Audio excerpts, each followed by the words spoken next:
Hi, this is the second part to the poem John Brown. This poem, as I said, is very important for your upcoming ISC board examinations. Please go back and watch my video of the first part of the poem. She smiled and went right down, and she looked everywhere around, but she could not see her soldier son in sight. But all the people passed, and she saw her son at last. When she did, she could hardly believe her eyes. This is John Brown's mother, who has been asked to go to the station to receive her son. Finally, and that made her very, very joyful and very, very happy. Because finally, her son was coming home with all the medals that she would display and show others, because her son was coming back as a hero, having won so many medals. So she went to the station to wait for the train that was carrying her son. She searched impatiently for the sight of her son, and soon, after a long time, her eyes fell upon her son as the station slowly cleared out. And what she saw, she could hardly believe her eyes.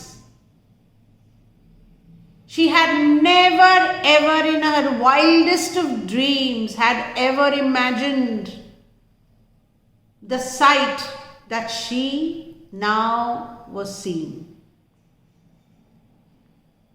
On his face was all shot up, and his hand was all blown off, and he wore a metal brace around his waist. He whispered kind of slow in a voice she did not know, while she couldn't even recognize his face. Oh Lord, not even recognize his face. This is the horrifying description of John Brown. The war in which he had gone, all dressed up in his uniform and carrying his gun. This war had completely messed him up. His face was all shot up, meaning it was all blown off. He wore a metal brace around his waist to support himself. He could not even stand straight. With great difficulty he could speak, and almost as if he was whispering in a voice unknown to his mother, because his mother was horrified at the fact as she was unable to recognize her son. That son whom she had sent quite a while ago, all handsome and dressed up and holding a gun. Dressed up in a uniform, holding a gun. How proud she felt at that moment. And today she could hardly recognize his face. A mother not being able to recognize her son's face. She says, "Oh, tell me, my darling son, pray tell me what they've done. How is it you come to be this way?" He tried his best to talk, but his mouth could hardly move, and his mother had to turn her face away. John Brown's mother demanded to know what had happened to her son and what they had done to him. She could hardly believe that her son, who stood tall and straight and handsome in his uniform, had become disfigured. He was unable to stand straight. His face was all blown up. You could tell that John Brown was in a lot of pain. He could hardly speak. He spoke in a whisper. John Brown's mother was unable to face this, and she had to turn her face away. It is then, John Brown says, "Don't you remember, Ma, when I went off to war, you thought it was the best thing I could do. I was on the battleground and you were home acting proud. You wasn't there standing in my shoes." In this stanza, John Brown recalled what his mother had said when he was preparing for war, when he was preparing to leave for war. He reminded his mother that his mother said that that was the best thing he could ever do, and his mother was so proud of him. However, she was ignorant of the harsh reality, because the mother was in her home while he was out in the battlefield. His mother was acting proud of the fact that she had sent her son far away to a foreign shore to fight a war, while he stood in the battlefield fighting between life and death. This was the irony of life.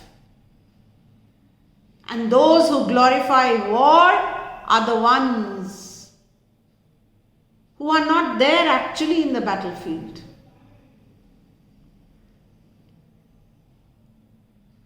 Oh, and I thought when I was there, God, what am I doing here? I'm trying to kill somebody or dying trying. But the thing that scared me most was when my enemy came close and I saw that his face looked just like mine. Oh Lord, just like mine. In this stanza, the soldier, John Brown, says that he had thoughts of what he was doing there in the battlefield first of all. What was he trying to do? Am I trying to kill somebody or die trying to kill someone? But what was the most frightening thing about this war when his enemy came very close to him? And he realized, John Brown realized, that his face looked just like him. This meant that John Brown realized that his enemy was just like a boy like him. And everybody was trying to fight each other without knowing the cause. And they were not supposed to be there. They were not supposed to be there.